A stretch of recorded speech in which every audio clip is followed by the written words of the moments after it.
Bonjour YouTube, bonjour Spotify, bonjour tout le monde, bienvenue sur les Blasto News, le lieu dans lequel on vous balance des news mais de manière comme un Turbo Blast. Vous savez les blasts dans Star Wars exactement, donc c'est plutôt une sorte de revue de presse des 2 ou 3 derniers jours jeux vidéo. Et pop culture, évidemment, pop culture aussi, même si aujourd'hui il n'y en a pas. Aujourd'hui, on va aller à la turbo vitesse parce qu'il y a quand même pas mal de news qui sont présentées.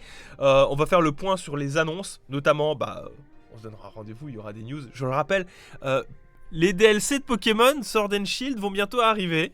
On parlera également de l'événement PlayStation 5 qui a été annulé, qui aurait dû avoir lieu jeudi. On en parlera. On parlera aussi de Scorn. Alors Scorn, c'était un jeu qui a été annoncé pendant le Xbox Inside, qui avait été présenté, qui avait fait beaucoup parler de lui, tellement c'était beau, tellement c'était propre, etc. Sauf qu'il y a une couille dans le pâté. Je la vois d'ici. C'est une très grosse couille. Oh, c'est une très grosse couille. On parlera parce qu'il y a de jolies informations sur Ghost of Tsushima qui ont été diffusées. Ah, ça fait plaisir aussi. Ça fait méga plaisir les informations sur Ghost of Tsushima.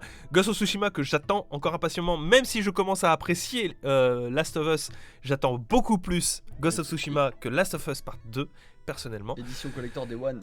Tu l'as pris ? Ah bah oui, attends. Tu l'as commandé ? Ouais. Ah, je savais pas.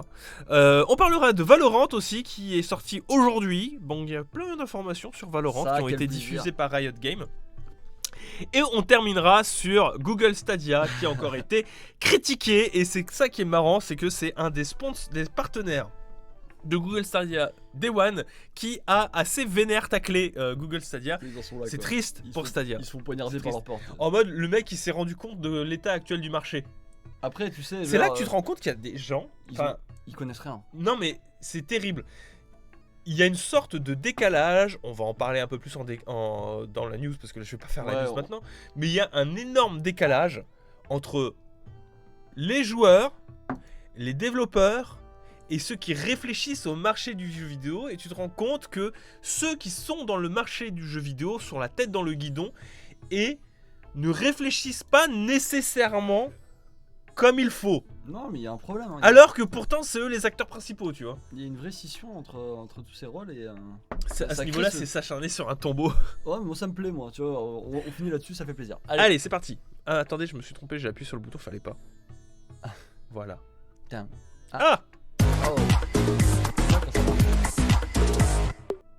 Alors, première news, évidemment, vous l'avez vu aujourd'hui à 15h, je pense qu'on en parlera. Alors, ils n'ont pas précisé comment ils allaient communiquer là-dessus. Je sais pas si c'est un Pokémon direct, je sais pas si ce sera un trailer ou juste des informations qui seront balancées. Mais à 15h, vous aurez donc des news sur Pokémon épée et bouclier, les extensions. Alors, ils ont bien précisé sur les extensions. C'est vraiment les deux, donc on aura des infos sur les deux. Parce que vous aurez la première partie du DLC qui arrivera d'ici la fin du mois de juin, le 29 si j'ai pas de bêtises. J'espère que ce sera pas un vieux tweet tout pourri, tu vois, genre 2 images. Ah bah il y a des fortes chances que ce soit un vieux tweet. Tu l'as précommandé toi le... Non, pas encore, mais en vrai pourtant je pense que je vais y jouer en live d'ailleurs, parce que...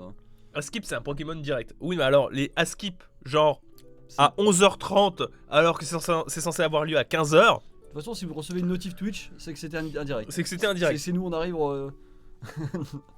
Mais dans tous les cas, bon, on va voir. Mais je suis content qu'ils présentent les deux. Genre, même si je vois pas trop. Je pense qu'ils vont surtout se focus sur celui qui arrive. Oui, c'est normal. C'est ce qui est normal. Mais Donc je serais très curieux de voir ça, effectivement. Est-ce qu'il y a des gens par ici qui ont précommandé du coup l'extension ? Est-ce qu'il y a des gens qui ont j'ai pas précommandé, mais je vais la prendre. Moi je sais pas. Je vous avoue que je sais pas. J'ai pas le temps de jouer à ça. En fait, j'ai pas le temps, j'ai pas la foi de retourner dans Pokémon. J'ai bien aimé. Mais c'est pour ça que c'est bien, je trouve, parce que tu reviens avec ton équipe. Genre, c'est pas comme un jeu comme ils nous font à l'époque, un 3ème jeu. Ouais. Où tu vas tout recommencer. Là, non, tu reviens, ton équipe est là. Ouais, mais tu vois, après c'est très personnel. Oui. J'ai pas la foi de retourner dans Pokémon. C'est normal, t'as pas joué depuis longtemps. C'est le syndrome quand t'as pas joué depuis longtemps dans un jeu. Hein. Moi, il y a les Spider-Man, tu sais, le Spider-Man PlayStation 4, j'ai mis énormément de temps avant d'aller faire les DLC et ça m'a payé. Je l'ai payé parce que c'était trop dur. Mais tu l'as fait le Spider-Man ? Tu les as pris ? Oui. Ah. Mais le truc c'est que j'avais pas la foi d'y aller parce que alors que j'adore le jeu. Hein. Mais juste je me suis dit putain non, relancer et tout. Ouais. C'est le syndrome du quand il y a un décalage, c'est un peu dur de reprendre, mais je pense qu'il te plairait en vrai. Je pense qu'il te plairait. On t'enlève l'accès à tes Pokémon pour t'éviter de rouler sur le DLC. Bah, je pour toi. Ah. Je deviens fou là par contre. Bah là du coup moi ça m'intéresse un peu plus. Non.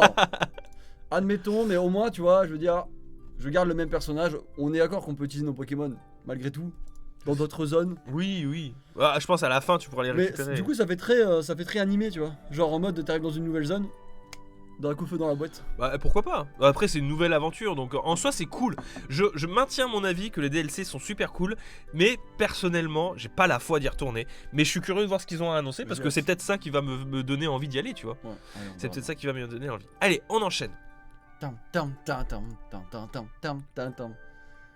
Aïe. Alors, je crois qu'il y a un bug sur un nouveau sur. Ça doit être moi qui l'ai provoqué. La conférence PlayStation 5 qui était censée avoir lieu le 4 juin est annulée. Pourquoi ? Parce que c'est très grave et moi je trouve que c'est une communication très cool de la part de PlayStation qui est du coup en soutien aux événements qui se passent aux États-Unis. Donc si vous ne savez pas ce qui se passe aux États-Unis actuellement, il y a énormément de soulèvements de la population contre l'autorité des États-Unis de manière globale. Alors c'est symbolisé par la police de manière générale. C'est symbolisé par la police, mais c'est contre l'État de manière générale. Il y a beaucoup de problèmes aux États-Unis.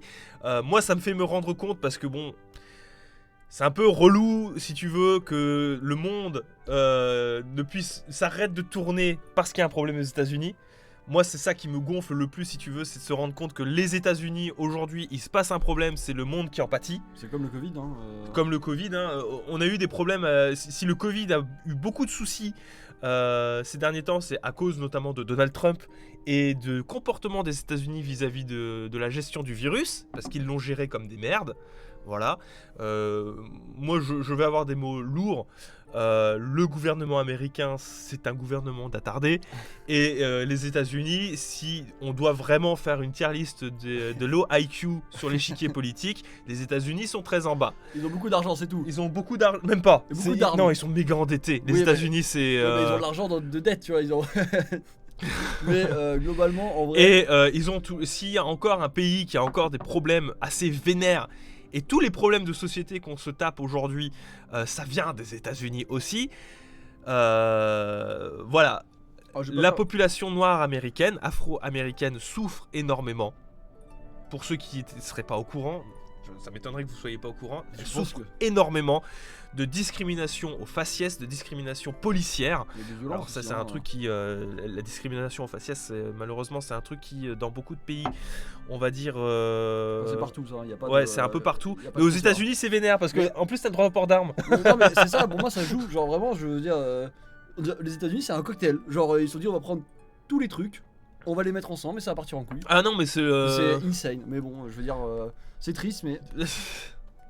Ça fait partie des trucs et ils ont raison de se soulever, hein. Je veux dire, il y a un moment, il faut bien que ça s'arrête. Et donc, du coup, Sony, qui, je vous le rappelle, est plus américain que japonais aujourd'hui, en tout cas, Sony Entertainment, Sony International Entertainment est plus américain que japonais. Ouais. La division jeux vidéo à proprement parler de ceux qui fabriquent les consoles et de ceux qui fabriquent les jeux, c'est japonais, mais aujourd'hui, Sony, je crois depuis 4-5 ans, c'est essentiellement américain.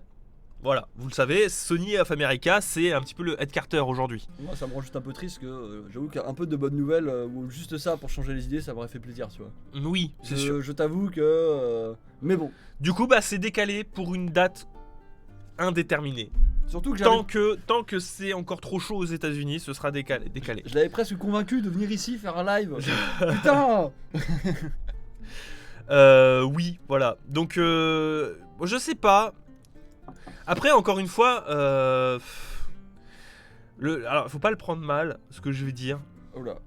Non, mais je veux dire, en France aussi, on a nos problèmes, ah oui, bien vénères, et c'est pas pour autant que le monde s'est arrêté de tourner, tu vois. Non, mais c'est vrai, hein, quand nous on a des problèmes, tu vois jamais des sociétés dire on va arrêter, c'est pas le moment, tu vois. Alors qu'on a des problèmes tout aussi vénères, hein. On a eu des trucs tout aussi violents que ça. Et tout aussi raciste et tout aussi problématique. Non, mais je veux dire, on n'a pas stoppé l'industrie du cinéma parce qu'en France on avait les gilets jaunes qui bloquaient plein de choses, tu vois. Oui, qu'il y avait des blessés, il y avait même des morts. Genre, on n'a pas dit c'est pas le moment de s'amuser, tu vois. En attendant, pendant les gilets jaunes, il y a combien de jeux qui sont sortis? Je sais pas. En vrai, ça a duré 1 an. Mais je veux dire. Même si encore une fois, je remets pas en cause la gravité du truc, je remets en cause en fait l'impact Oui, voilà. que ça a. Les feux en Australie, là, qui ont rasé la moitié de l'Australie. Ils ont pas dit, c'est pas le moment de ça. Mais bien entendu, on remet pas du tout en cause le truc. Hein. Je veux dire, c'est plus une constatation de dès que ça touche les États-Unis. En fait, ce qui me pète les couilles, c'est le poids qu'ont les États-Unis sur l'échiquier international, sur la culture. C'est là qu'on se rend compte à quel point la soft power américaine, elle est aussi vénère. Moi, ça m'inquiète. Hein, moi, je trouve ça horrible. Alors, ça peut partir sur oui, vous pouvez l'interpréter comme de l'anti-américanisme de base, mais je commence à être légèrement irrité et saoulé par la place que prennent les États-Unis dans le monde, en fait. Voilà. T'as mis des tags putaclic, par contre. Oula. Qu'est-ce que j'ai mis comme tag ? Sur Twitch ? Sur Twitch ? Kojima en sueur. J'ai mis quoi ? Parce que moi j'ai rien touché, hein. C'est les mêmes tags que étagère. Oui, sachez que les tags, je préfère vous le dire, les tags, que ça soit Ico ou moi, on ne les touche jamais. Je sais pas ce qu'étagère fait avec les tags. Hein. Des fois il met qu'il fait de la maroquinerie, des fois je sais pas ce qu'il fait, il s'éclate. Mais ne me mettez pas responsable pour les tags. J'aime bien le tag tricot. Oui, voilà, je veux dire, ça c'est l'étagère. Laissez-le dans son coin et des fois. Mais en fait, moi, ce que je trouve terrible pour les États-Unis, encore une fois, c'est que. Bon, alors là, c'est full digression, on va peut-être pas trop s'éterner là-dessus. On a les 2 minutes de plus. Allez, 2 minutes de plus. Ce que je trouve terrible, encore une fois, c'est que ce poids-là qu'ils ont, c'est vraiment juste à cause du cinéma et de la musique. Parce qu'aujourd'hui, en termes de poids économique, c'est des grosses merdes. Ils sont sueurs. Hein. Ils sont en sueur, mais vénère. Et c'est notre économie s'en sort mieux. Je veux dire, on fonctionne mieux en France avec notre truc, même si on est un peu grabataire sur certains points. Ils sont mais ultra endettés, les États-Unis. Genre vénère. On se rend pas compte, mais la dette américaine, c'est un truc comme un quart de la dette mondiale, quoi. Ouais, on est tous un peu endettés après. On est tous bien endettés. Je crois qu'on joue un peu au con quand même tout ça. Mais eux, vraiment, c'est les champions. C'est des champions. Voilà. Et en plus ça se permet de mener la danse entre guillemets, de donner des leçons aux autres, et je trouve ça terrible. Bon bref, c'est voilà, que voulez-vous, c'est les buvez du gel hydroalcoolique, ça tuera peut-être. Ça n'a strictement rien à voir avec le fait que les États-Unis, que le PlayStation 5 annule son événement. Oui. Ça n'a rien à voir, mais voilà, vous avez mon avis. Oui, je suis un peu anti-américain. C'est symbolique, c'est important, c'est bien, mais il serait temps qu'un jour. Mais à côté de ça, effectivement, il serait peut-être temps que, avant de donner des indications aux autres pays et d'aller envahir des pays sous prétexte de démocratie, vous regardiez un petit peu quels sont vos problèmes que vous avez dans votre propre pays, parce que c'est inadmissible aujourd'hui que vous vous comportiez encore comme au XVIIIe siècle, quand vous aviez mis en esclavage beaucoup de personnes africaines. Oula. Non, mais c'est vrai. Non, mais c'est vrai. C'est un héritage. Hein. Ce qui se passe aujourd'hui, c'est l'héritage des États-Unis. C'est rigolo parce que chaque fois qu'on dit ça, je me sens mal à l'aise alors que c'est vrai, tu vois. Non, mais c'est vrai. C'est l'héritage des États-Unis. C'est un héritage esclavagiste. Et du coup, ça me fait penser à un RPG, tu vois. Genre, ils sont forts en attaque, mais en défense, ça y est, ils sont sûrs là. Hein. Exactement. Oula. Alors. Bon, on n'entre pas dans les sujets. On va pas aller plus loin dans ce genre de sujet. Hein. C'est bon, on va continuer. N'oubliez pas que c'est décalé, mais c'est décalé. Mais dès qu'on a des news, on vous tiendra au courant. Allez, on enchaîne. Ça, c'est un mauvais Pokémon. Les Blast News du coup qui sont toutes buggées. Tout va bien. Scorn. Est-ce que vous vous souvenez de Scorn, le jeu qui avait été montré lors de l'Inside Xbox? Oui, le truc qui ressemble beaucoup à Alien et Predator. Qui est un jeu qui a été présenté il y a très très très longtemps, qui est en développement depuis très très très longtemps, qui se veut être un... Encore une fois, à chaque fois qu'on parle de gros jeux AAA de... Survival Horror, se veut être révolutionnaire du Survival Horror. C'est un peu l'apanage de tous les Survival Horror. Arrête de tirer à balles réelles, s'il vous plaît. Oui. Donc, qui a été présenté et qui avait eu pour un intérêt d'être magnifique. Et là, révélation patatras, le jeu tournait sur PC en réalité avec une 2080 Ti. Donc, avec une carte graphique qui coûte à peu près la peau du cul. Alors, évidemment, les développeurs nous assurent que le jeu tournera comme ça sur Xbox One Série X, sur Xbox Série X.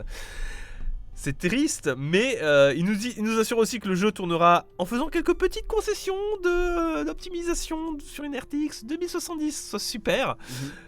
Mais non, alors la 2080 Ti c'est pas donné hein. C'est pas donné. Après RTX 2080. Disons-le clairement, c'est pas la première fois que des mecs font tourner des jeux sur PC pendant les annonces.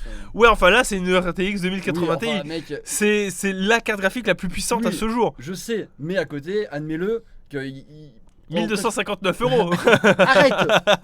Arrête. Mais dans tous les cas, presque toutes les présentations sont faites sur des PC avec des cartes graphiques de malades. Je pense que voilà, ils essaient juste d'en balancer plein les yeux. Ça fait mal, bien entendu, quand tu vois ça. Mais en vrai, je pense que. Bah oui, mais c'est de la triche. Mais ils trichent tous. Ils ont. Ouais, enfin quand même. Déjà là, Attends, c'est quel jeu qui a connu des downgrades assez vénères au point que tout le monde était choqué? C'était pas Watch Dogs Si, c'était Watch Dogs. Watch Dogs. Vous vous en souvenez de la présentation de Watch Dogs, le premier hein? Bah c'était sur un PC de malade. Et quand c'est sorti, on aurait dit son petit frère attardé, tu vois. Il triche en permanence. Là, je pense que bon, c'est de la triche, mais j'attends le résultat final avant de jeter une grosse pierre dans la gueule aux gens, tu vois. Bon après Scorn, c'est pas non plus la grosse annonce de ouf. Enfin si, c'est celle qui avait fait le plus parler sur l'Inside Xbox, mais l'Inside Xbox n'était pas non plus le plus... Après je sais que ça permettra à des youtubeurs de faire 15 vidéos là-dessus. Au moins voilà, vous êtes sûr que si vous avez une RTX 2080, bah, le jeu sera magnifique. Vous êtes deux à peu près dans le chat. Vous êtes même pas. Vous êtes deux. Même moi j'en ai pas une. Moi mon PC super cher c'est une 2080, ouais. Super. Mais c'est pas une TI, parce que la TI c'est encore... Écoute, il fait même pas tourner Star Citizen ce PC, pour te dire. Oui, alors quel PC fait tourner Star Citizen correctement? Je ne sais pas. Celui de JDG. Oui, bah alors ça c'était marrant. Je me permets une toute petite digression. Quand t'avais fait la blague sur Star Citizen dans la dernière vidéo, c'était sur quoi? Sur les Kickstarter. Ouais. Il avait fait une blague sur Star Citizen, comme quoi il prendrait son temps à arriver. Et le nombre de personnes dans le chat qui jouent tous les jours à Star Citizen. C'est insane, non? Ils sont là, non mais moi je joue à Star Citizen, il est tout à fait jouable, etc. Et quand on voit comment est-ce qu'il a du mal sur ma RTX 2080, super, avec mon PC de malade, parce que c'est un PC de malade hein, qui est là, oui je me la pète encore un petit peu, mais quand on voit qu'il avait du mal à tourner... Les Jean-Michel là qui font tourner Star Citizen comme ils veulent, vu comme il est optimisé avec le cul, enfin vous devez pas beaucoup vous amuser dessus. Je pense qu'il y a des problèmes, regarde, il y a Kayer qui dit j'arrive à faire tourner avec mon PC, pas de compète. Alors je pense qu'il doit y avoir des problèmes d'optimisation quelque part, ou c'est peut-être pas adapté à ta carte graphique, je sais pas. Mais dans tous les cas, cette blague, elle était juste là pour rire. Il y a beaucoup de gens qui sont choqués en mode d'ailleurs le Cutlass il est sorti depuis longtemps, mais moi je veux jouer au jeu final. Je veux pas jouer au jeu en mode bêta, tu vois. Ça digresse, mais ton rendez-vous est dans 16 minutes. Oui, je sais, mais. Arrêtez. Elle va avoir au moins 10 minutes de retard. Elle a tout le temps 20 minutes de retard. Allez, j'enchaîne. JDG dit qu'il est pas si gourmand. Bah écoute, on enverra un MP à JDG, voir s'il nous répond. Oui, bah alors pourquoi est-ce que mon PC. Alors c'est peut-être du coup un problème de mon PC, je sais pas. Oui, bon, on verra. Allez, j'enchaîne. Lancez le hashtag JDG répond, s'il te plaît. Ah, j'adore faire des réactions alors qu'on est toujours en transition.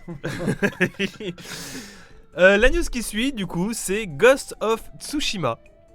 Niveau difficulté, Katanex, Sucker Punch répond à plusieurs questions. On a eu beaucoup d'informations qui sont... Enfin, quelques informations qui ont été diluées sur le niveau difficulté, etc.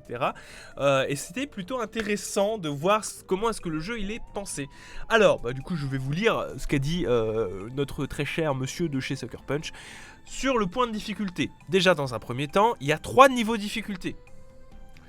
Évidemment, en fonction de comment est-ce que vous appréciez jouer. En difficile, le jeu reste faisable mais devient très exigeant. Les Mongols sont plus agressifs et les coups spéciaux demandent plus de précision. A l'opposé, le mode facile est plutôt destiné aux joueurs qui veulent explorer l'île et suivre l'histoire en étant qu'occasionnellement mis à l'épreuve par un adversaire coriace. Que ce soit le niveau de difficulté, la santé des ennemis reste la même afin de préserver le côté létal du katana. Le système de combat repose sur la dextérité du joueur. Je trouve ça c'est super bien. C'est genre en mode ça va pas changer la vie, ça ne sera pas des sacs à PV, ouais. Ça sera juste les personnages qui sont plus habiles en face, plus coriaces. Par contre, ils ont la même vie. Un coup de katana fait extrêmement mal. Et même pour toi, un coup de katana, si tu te le prends... Tout pareil, difficile ou facile, j'ai mal. Alors les Mongols, oui, parce que je rappelle que le jeu Ghost of Tsushima prend place du coup sur un vrai fait historique qui est l'invasion de l'île de Tsushima par les Mongols au Japon. D'ailleurs, il y a un manga là-dessus, je crois. Je crois qu'il y a un manga dessus. Édité par Meian. Effectivement. Je vous rappelle, pour ceux qui n'auraient pas suivi leur cours d'histoire... Ah, vous étiez en confinement, excusez-moi, c'est normal, vous n'avez pas vu ce chapitre d'histoire. Personne n'en parle, ça. Vous en avez parlé si, bien sûr. Sérieux? Moi je suis disco donc. Non mais l'invasion des Mongols, les Mongols pendant cette période-là, c'était l'invasion, c'était l'affaire mondiale. Hein, ils attaquaient de partout. C'était les gros. Non mais ils se sont fait quequer là, par des tempêtes en plus généralement. Oui. C'est vraiment des débiles. Hein. Mais bon. Et d'ailleurs ça, c'était, je crois les premiers pas. On voit pas les Mongols à l'école. Alors moi j'ai vu, excusez-moi, quand j'étais au lycée, on a fait tout un chapitre sur les Mongols. Excusez-moi. Alors ok.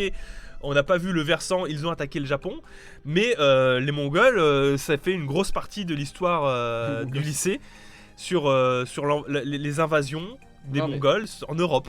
L'invasion mongole, tout le monde l'a plus ou moins vu, mais l'invasion du Japon particulièrement. Excusez-moi, c'était il y a 10 ans à peine le lycée pour moi. Non, Oula. 12 ans. Comment ça fait longtemps quand même.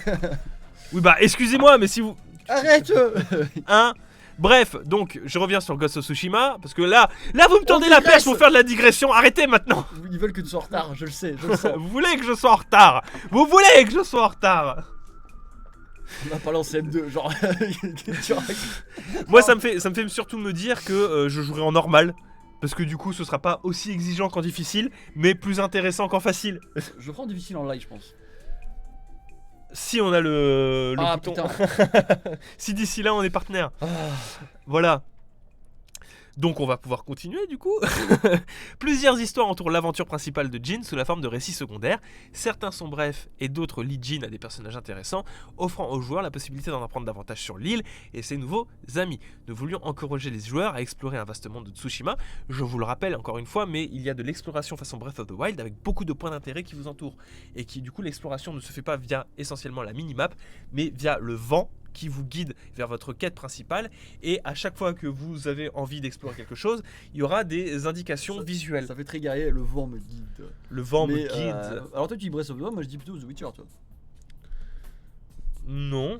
Si. Alors The Witcher, je suis désolé, quand bien même ce soit un excellent jeu, attention, par sa narration et par son contenu, c'est très bateau la manière de progresser et d'explorer. C'est bon, t'as gagné. Là, je suis désolé, Witcher c'est très bateau. Hein. Oui, il le fait bien, mais c'est très bateau. Alors, avec la minimap et les points d'intérêt sur la map. Oui, bien entendu, mais là c'est, je veux dire, le style. Quand tu regardes, tu penses plus à des façons de combattre The Witcher qu'à des façons. Mais est-ce que je te parle de manière de combattre ou est-ce que je te parle de l'exploration? Je préfère cette exploration là. Bah voilà, mais je suis en train de parler d'exploration, tu me forces à digresser. Oui, bah graisser. D'accord. Dans tous les cas, j'ai très hâte de voir ce jeu, je pense qu'il va. C'est soit ça va être un des meilleurs jeux de fin de gen. Tu joueras en Ghost ou en Samouraï? On verra, je vais jouer en normal. Non, je veux pas jouer en non, mais Ghost Samurai, c'est selon la voie que tu prends. Ah je serai plus samouraï perso. Moi, vous savez, l'infiltration, c'est vraiment pas mon truc. Hein. Bien que je commence à prendre le pli sur. Alors, tu sais que sur Last of Us. Ta gueule. Non. J'enchaîne. Non. Durée de vie. Difficile, voire impossible de répondre à cette question pour Nate Fox, pour un jeu en monde ouvert, mais assure que si vous cherchez une histoire captivante se déroulant dans un monde ouvert aussi vaste et riche, avec des tonnes de choses à faire, voire des tonnes de personnages à rencontrer, Ghost of Tsushima est le jeu qu'il vous faut. Donc moi je tape sur un 25-30 heures de durée de vie. Plus moi, 70 heures. Ok, le mec il a rien compris. News suivante. Ça sera 70 heures, je te le dis. Ah mais je joue en difficile, moi c'est pour ça. La news suivante concerne Valorant. Ah. Valorant est sorti aujourd'hui à 7h du matin. Personne n'y jouait à part. Incroyable, non? À part quelqu'un dans le chat. Bravo Valorant d'avoir fermé. Bravo Valorant d'avoir fermé la bêta 3 jours avant la sortie. Valorant est sorti ce matin officiellement avec le patch note de la version 1.1. Ça fait plaisir, on est content. Un nouveau personnage qui a été annoncé. Qui ressemble beaucoup à son bras du coup. Exactement. Je te laisse. Alors, on va pas analyser voir tout le truc sur la patch note pour voir ce qui est précisé. Délai de récupération d'orbes augmenté, donc ça sera plus long pour les soins, c'est un peu chiant. Mais elle était abusée. Sage, orbe de barrière. Ok, donc. Alors, Sage qui s'est fait méga nerf du coup. Sage qui s'est pris un méga nerf, donc la meuf qui fait des murs de glace, tu vois, qui heal. Raze qui a été nerf aussi. Jet qui a été up du coup. J'ai l'impression, casse automatique. Ouais, up. Phoenix, brasier augmenté, donc un petit up pour le brasier. C'est les équilibrages finaux, hein, donc je vais pas tout regarder parce que je pense qu'on n'a pas le temps. De t'en faire une vidéo sur ta chaîne? J'en ferai très certainement une vidéo sur ma chaîne, même c'est sûr.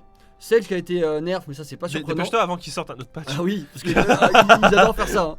Mais voilà, Sage qui a été méga nerf, et c'est normal, Sage était un personnage trop fort, je pense, pour le jeu. Raze qui avait pris un autre nerf, avait re-été nerf, mais c'est un perso aussi très fort. Jet qui a été un peu up, ça fait plaisir. Mais voilà, globalement, c'est les derniers équilibrages, je pense, pour la sortie du jeu.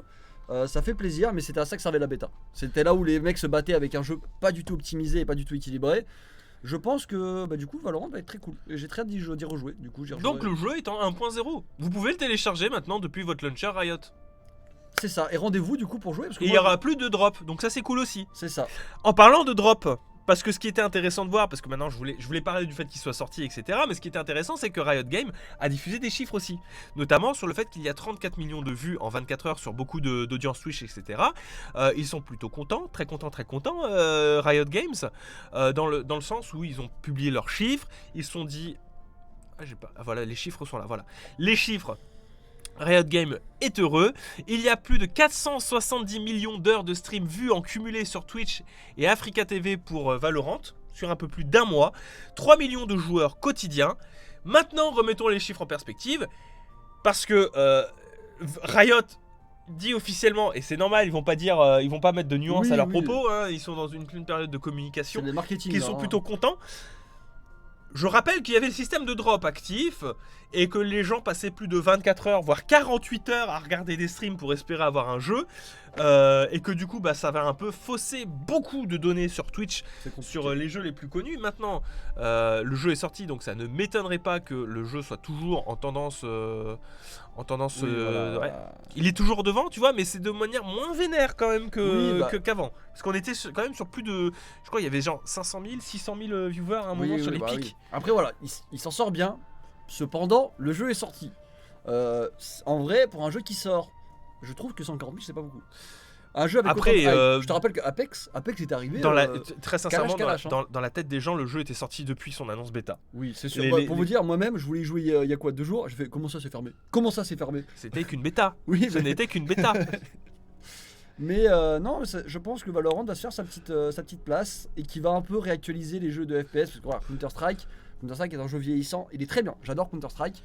Ouais, mais de là à savoir s'il va faire mieux que Counter-Strike sur le long terme, tu vois. Je pense que sur le long terme, tu crois ? Je pense sur le long terme mieux que Counter-Strike, peut-être pas mieux que Fortnite. Mieux qu'Overwatch, pour moi, c'est sûr. C'est sûr, Overwatch est un jeu agonisant pour moi, très bon jeu, mais qui souffre d'un abandon vis-à-vis d'Overwatch 2, vraiment. Il y a plus vraiment de modifications sur Overwatch 1. C'est vrai ? Ouais, c'est dommage. Mais je pense que Valorant va se faire son petit trou. En plus, c'est Riot, alors ils ont de la thune. Donc ça sera bien. Mais voilà. Ok. Bah écoute, on va enchaîner. Vous êtes au courant maintenant. Valorant est sorti. Valorant est disponible. Il est gratuit. Il est toujours gratuit. Si vous êtes intéressé, allez-y, faites-vous plaisir. Alors attendez, je vais voir si Elena m'a envoyé un message pour... Pas de nouvelles. Ok, donc je suis toujours en rush. Pas de nouvelles, mauvaise nouvelle, comme on dit. Exactement. On enchaîne. Alors, je vois qu'il y a beaucoup de gens qui parlent du patch intrusif, du antivirus. Oui, alors ça c'est un autre débat, on pourrait y consacrer toute une vidéo sur... On en a parlé à la fois. On en a déjà parlé, mais effectivement, Valorant est toujours aussi intrusif avec son anti-cheat. Voilà, sachez qu'aujourd'hui je ne joue plus à Valorant, il est toujours installé, mais Valorant a toujours son logiciel anti-cheat qui se lance au lancement de mon PC. Voilà, donc faites attention, effectivement peut-être que je devrais nuancer le fait que le jeu soit sorti, amusez-vous. Avant de le télécharger, prenez bien en compte que le logiciel anti-cheat de Riot Games se lance dès l'allumage de votre ordinateur. Après il peut être désactivé, vous pouvez le désactiver, mais globalement moi je veux pas vous pousser la psychose en mode... c'est comme tout, vous pouvez vous faire pirater partout et n'importe quoi. Flipper à cause d'un anti-cheat sur Valorant, un jeu Riot Games. Je veux dire, bon, vous êtes fait hack par Nintendo, je vous ai pas vu flipper autant, tu vois. C'est vrai. Phildrong a perdu 200 balles là-dessus. Hein. Phildrong il a perdu 200 balles sur des V-Bucks. Un de ses abonnés très certainement qui a acheté... Tout ça parce qu'il regarde pas les Blast News. Voilà. Exactement, Phildrong, si jamais tu passes par là, il faudra regarder plus souvent les Blast News. Au moins les écouter sur Spotify. Exactement. Quand tu fais ton sport, voilà. Quand tu fais ton sport, hop, le T25, hop, je vais m'écouter le double day, 50 minutes. Voilà. Hop, tu mets Blast News. Tu aurais su qu'il fallait retirer ton PayPal de ton Exactement. Exactement. Tu fais le malin, Fall in the Ravin. Bon, et si ça peut vous rassurer, pour Phildrong, ça s'est fait rembourser. Il s'est fait rembourser. Nintendo est quand même. Voilà. Du coup, la dernière news. C'est la dernière news. C'est la dernière news. J'apprécie. On va taper. Du coup, on va aller dans le cimetière. Ouais. Et on va aller chercher la tombe de Google Stadia. Je le déterre. On va le déterrer.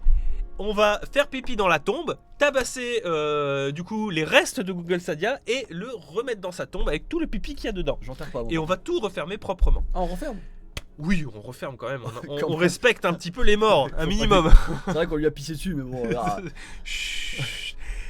Alors, qui c'est qui parle aujourd'hui? C'est notre très cher ami Strauss Zelnick, qui est le PDG CEO de Take-Two. Take-Two, je rappelle, c'est l'éditeur Gearbox, l'éditeur Rockstar. C'est ceux qui diffusent Red Dead Redemption, c'est ceux qui diffusent Borderlands 3.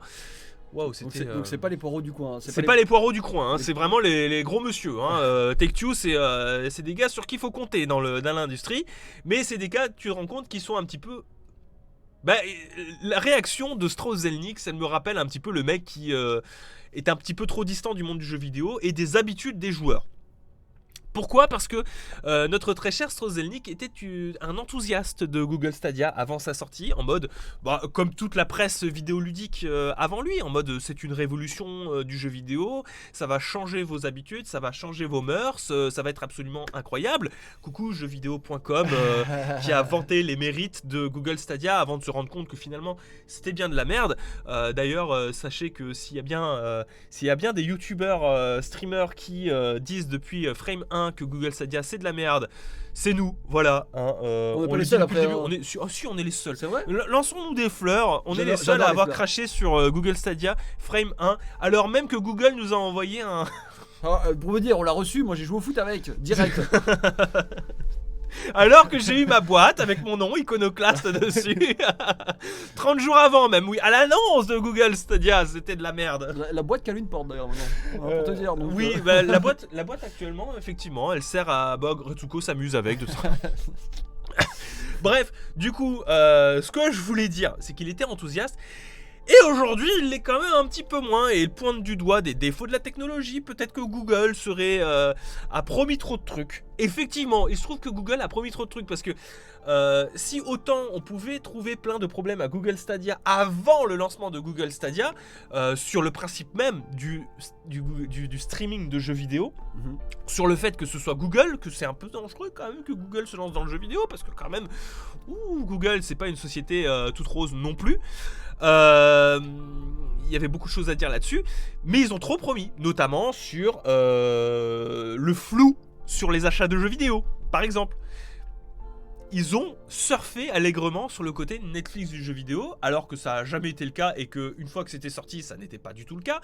Vous devez acheter vos jeux plein pot avec des jeux parfois qui sont quand même, s'il vous plaît, à 70 balles, sans réduction. Pour des jeux sortis, il y a quand même un sacré moment. Coucou Final Fantasy XV à 70 €, qui est sorti en 2015. Mais c'est les prix Netflix, ça t'as pas compris. C'est les prix Netflix, ouais. C'est le prix Netflix.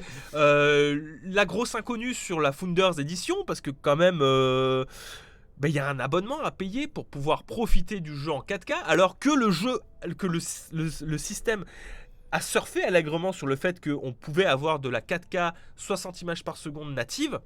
Sur le fait que finalement, on y reviendra, c'était pas si ouf que ça. Donc il y avait des promesses qui n'ont pas été tenues sur la puissance, il y a des promesses qui n'ont pas été tenues non plus sur diverses fonctionnalités comme l'utilisation de YouTube. Il est déjà midi, je suis en retard. Elena, j'espère qu'il y a du retard. Je suis en retard. Pas de nouvelles? Mauvaise nouvelle, vite. Dépêchons-nous. Sur le fait que 15 minutes de retard, alléluia. On va digresser là. On va digresser. Parfait. Respirons. Du coup, oui, sur les fonctionnalités d'intégration YouTube qui n'ont pas été respectées et dont on voit petit à petit, mais sauf que c'est trop tard. Un an plus tard, c'est trop tard, le mal est fait. Et du coup, Strauss Zelnick est revenu là-dessus et s'est rendu compte de plusieurs choses. C'est que, ok, il y a peut-être un public qui voulait de l'instantanéité. Qu'il y avait un public qui voulait avoir le jeu tout de suite. Sauf que monsieur nous raconte... C'est étonnant, mais en 2019 déjà, si les joueurs voulaient leur jeu tout de suite, ils pouvaient l'avoir et ils n'avaient pas besoin du cloud gaming. Non, Strauss-Zelnick, serais-tu en train de nous dire que Google Stadia arrivait sur un marché en nous promettant un besoin que finalement n'existait pas? J'aime bien m'habiller en live comme ça. Ouais, c'est pas mal, c'est pas mal. Bah écoute, moi je pense que c'est des gens déconnectés. Mais c'est complètement déconnecté. Et c'est terrible parce que c'est ce genre de mec qui lance des initiatives et très certainement ce qui va changer le jeu vidéo. Et ça fait partie de, tu sais, les fameux mecs qui sont dans des zones très avancées et qui sont persuadés que dans le reste du monde c'est comme chez eux. C'est terrible. Non, mais c'est ça. Hein. C'est une étroitesse. Non, mais c'est pas d'esprit. Littéralement, pour moi, Google s'est dit ok, sur la Silicon Valley, on a la fibre. Exactement. Et on réfléchit à déjà des débits de 42 térasecondes. Le cloud gaming, c'est le futur. Non, ça ne fonctionne pas comme ça. Ça marche que chez vous, les gars. Et c'est terrible parce que, encore une fois, c'est ces genres de mecs qui lancent des trucs qui va coûter des millions, peut-être même plus, et qui à côté te le vend comme si c'était la révolution. Et toi, tu fais confiance, tu achètes, parce qu'eux, ils sont perçus de leur propre connerie. Et tu te retrouves avec des trucs qui t'ont coûté 100 balles, qui marchent pas, avec des jeux trop chers. Et pour moi, je trouve ça terrible. Et ça réfléchit pas au contexte non plus, dans le sens où l'arrivée du cloud, du stream, du cloud gaming, ouais. L'arrivée du cloud gaming, ça part d'un postulat aussi assez simple, qui est de jouer sur n'importe quel écran. Sur le papier, c'est une jolie promesse de pouvoir jouer, par exemple, à votre Borderland dans votre salon, de continuer votre partie sur votre smartphone dans le métro ou dans le bus, et de pouvoir la reprendre sur votre PC au boulot. Je vous donne au pif, tu vois, complètement. La promesse, elle est belle. La promesse, je vous avoue, la promesse, elle est attrayante. C'est le concept des promesses. C'est le concept des promesses. Le problème, c'est que c'est relativement déconnecté de plusieurs réalités. C'est éclipser plusieurs contextes qui sont que, en fait, moi j'aime bien jouer aux jeux vidéo dans certains moments. Il y a un confort à jouer dans son salon, sur une console de salon, pour être joué au salon. Jouer aux jeux vidéo, le faire sur plein d'écrans possibles, c'est bien. Mais il y a un moment pour le jeu vidéo et un contexte pour le jeu vidéo. Tu vas pas lancer un GTA dans le bus. Tu vas pas jouer à un GTA dans le bus. Peut-être une fois dans ta vie. Mais c'est pour ça que les jeux vidéo mobiles pensés pour le mobile existent et fonctionnent. C'est pour ça que Candy Crush marche bien sur téléphone, mais ne marcherait pas sur PS4. Vous voyez un petit peu le truc? C'est pour ça que Super Mario Jump, n'a pas fonctionné, parce que c'est tenté d'adapter une expérience Nintendo qui fonctionne sur salon ou sur portable, comme sur 3DS ou sur Switch, mais qui ne fonctionne pas sur mobile, parce que c'est un contexte différent. Et la promesse de l'écran partout, c'est se mettre des œillères sur le contexte. Et les gens ont déjà accès à l'instantanéité du jeu vidéo, que ce soit via Amazon, parce que je suis désolé, mais aujourd'hui, avec nos connexions de Pecno qu'on peut avoir pour beaucoup de personnes en France, t'as plus rapidement fait de commander sur Amazon pour recevoir ton jeu que de télécharger le jeu. Ah oui, largement. Largement. Ce sera beaucoup plus rapide de commander ton jeu que de télécharger la version dématérialisée. J'étais dans la campagne avant, je t'assure qu'il fallait 2 jours des fois pour télécharger 60 gigas. Hein. Et si vous avez la fibre, des options comme le Game Pass sont beaucoup plus intéressantes que le cloud gaming, qui fondamentalement est une régression par rapport à la qualité que vous pouvez avoir en jouant dématérialisé. Oui, mais c'est tout aussi viable. Et non, vraiment, moi ça me fait souffrir ce genre de news. Et Stadia, au final, c'est un peu la représentation ultime que les mecs en haut, ils sont pas forcément au courant de ce qui se passe à côté. Et qui sont vraiment dans leur ville à eux, dans leur coin... et qui se rendent pas compte de la ruralité, qui se rendent pas compte que... Et qui jouent même pas, finalement. Et généralement ne jouent même pas. Ils jouent même pas. La plupart du temps, ces mecs-là ne jouent pas. Les CEO comme ça, qui sont pourtant des décisionnaires, comme Monsieur Strauss-Zelnick, comme Bobby Kotick, le PDG d'Activision, c'est des mecs qui ne jouent pas et sont complètement déconnectés, en fait, des joueurs. Si, ils jouent un autre jeu, le jeu du fric. Exactement. Mais globalement, c'est pas des mecs... Alors, peut-être certains, mais qui vont se lancer des games... chez eux ou Et ce qui est encore plus terrible pour Google, de manière plus particulière, c'est qu'ils ont même pas cette expérience du jeu vidéo. Mais c'est vrai que même pas, très certainement, ils écoutent même pas les autres. Ils écoutent. Comment est-ce que tu veux te lancer aujourd'hui? Parce que Si demain, n'importe quel éditeur de jeux vidéo, si, admettons, Take-Two, tiens, en l'occurrence, se décide de lancer sa propre plateforme de jeux vidéo en cloud gaming, ou sa propre console de jeux vidéo.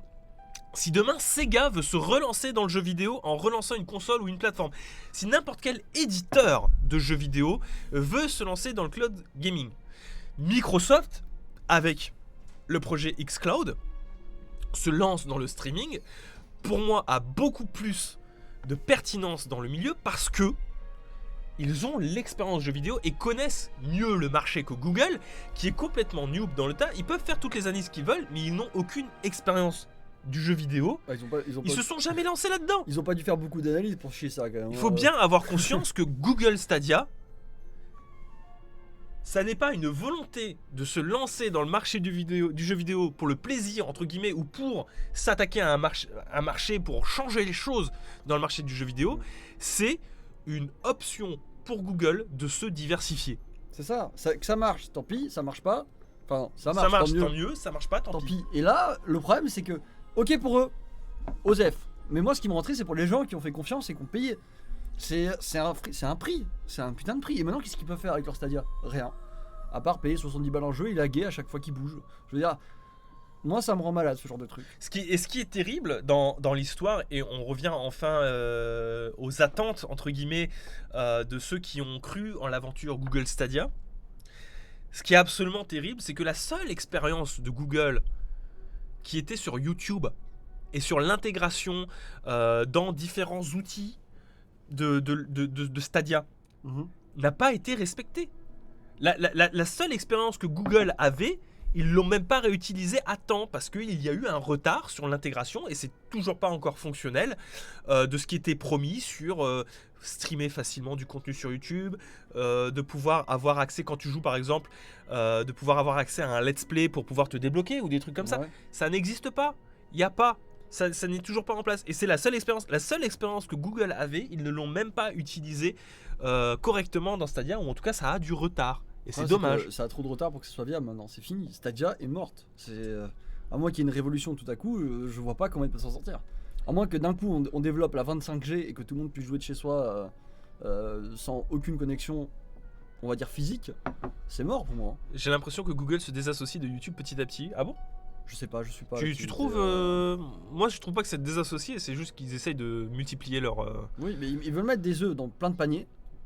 Sauf que généralement, ils les abandonnent ou ils les font mal, quoi. Je suis désolé, moi Stadia, c'est une erreur globale. C'est juste un mec qui un matin s'est dit waouh, ça serait trop bien qu'on joue dans. Et qui est à côté. Et je suis sûr qu'il y a des mecs qui lui ont dit mec, c'est une mauvaise idée. C'est de manière très froide. T'as Google qui s'est aperçu que le marché du jeu vidéo était plus lourd que l'industrie du cinéma. Ils se sont dit on a des compétences techniques en informatique. Qu'est-ce que c'est le jeu vidéo fondamentalement, si ce n'est que de la programmation et de l'informatique? On est plus ou moins dans ce domaine-là. Ce serait ridicule de se lancer dans l'édition ou dans la production cinématographique. Lançons-nous dans la production, l'auto-édition jeux vidéo. C'est un secteur en poupe parce que ça rapporte de l'argent. On va l'investir. Ouais, ils ont fait lunettes. Fais-moi une console. Et je trouve ça dommage. Et sous couvert d'une révolution qui finalement... moi je trouve ça terrible quand même, les déclarations de Stroll-Zelnick. Le mec s'est rendu compte que aujourd'hui, dès 2019 en fait, la promesse du cloud gaming qui était l'instantanéité du jeu vidéo, en fait les joueurs l'avaient déjà depuis un moment. Pretty optimiste. On était trop optimistes. Le jeu vidéo, les gens, s'ils voulaient, et je rajouterai un penny là-dessus. Encore une fois, le jeu vidéo, dans le jeu vidéo il y a jeu et jeu vidéo. Certes, c'est un produit de consommation. Certes, on peut le rapprocher à des produits culturels et des œuvres d'art. Mais avant tout, dans le jeu vidéo, il y a jeu. Et on l'associe pour beaucoup inconsciemment, et c'est pas mauvais de le dire, à jouer. Et la console est importante. Même si vous n'avez pas les jeux directement, votre console, c'est un peu votre jouet. C'est le jouet pour les grands. Voilà, c'est tout simple. Et si la console disparaît, le jouet il est plus là. Et je trouve qu'il y a une sorte de biais cognitif qui se fait. Jouer sur tous les écrans, c'est une chose. Mais si j'ai pas mon jouet, ça fait bizarre. Je suis colère. De pas avoir ma console, ça fait bizarre. Ce qu'a très bien compris Nintendo, effectivement, breton du cul. Surtout- Breton. Non, mais c'est ça. Breton du cul. Merci breton du cul. Ouais, j'aurais bien voulu être là quand il a sub, genre. Merci pour ton sub, Breton du cul. Mais du coup, non, mais je pense que c'est tout. Il n'y a pas grand chose à dire en vrai. Moi, je trouve ça juste terrible. Je trouve ça terrible. Et encore une fois, bon, bah.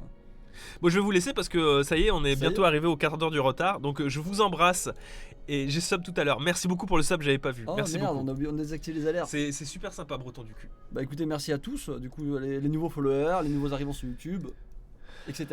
Est-ce qu'on couperait les records YouTube? Est-ce qu'on dirait au revoir YouTube? Ben au revoir YouTube, des bisous YouTube. Et merci d'avoir suivi. Ça, j'aime bien faire des trucs avec mes mains. Genre.